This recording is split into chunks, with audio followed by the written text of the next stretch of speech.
नमस्कार. आकाश मराठी न्यूज मध्ये आपल्या सर्वांचं स्वागत आहे. एक श्रीमंताचा देव आहे आणि त्याला भेटण्याकरिता आपल्याला तिरुपतीला जावे लागते.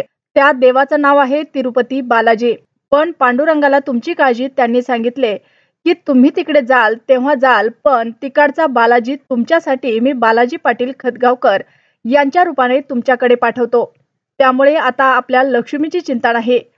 आतापर्यंत आपण खूप सहन केलं, आम्हाला कोणी वाली नव्हता, त्यांच्या रूपात आम्हाला मुखेड कंधारचे भवितव्य दिसत आहे, असे वक्तव्य हबप भोसले महाराज यांनी मुखेड येथे आयोजित भव्य वारकरी वैष्णव मेळाव्यात केले. एक म्हणजे भगवान श्री पंढरीनाथ इथे सर्वसामान्यांचा, गोरगरिबांचा, कष्टकऱ्यांचा, शेतकऱ्यांचा, वारकऱ्यांचा, आणि दुसरीकडे असं म्हटलं जातं की बाबा श्रीमंताचा देव आहे आणि त्याला भेटण्याकरता आपल्याला तिरुपतीला जावं लागतं. त्याचं नाव काय?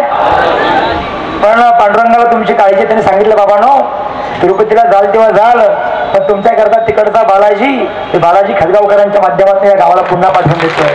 त्यामुळे आता आपल्याला लक्ष्मीची चिंता. आतापर्यंत आम्ही खूप सोसलं, आम्हाला वाली कोणी नव्हता. आता मात्र साहेब तुमच्या रूपानं आम्हाला या मुखेड आणि कंधार तालुक्याचं भवितव्य दिसत आहे.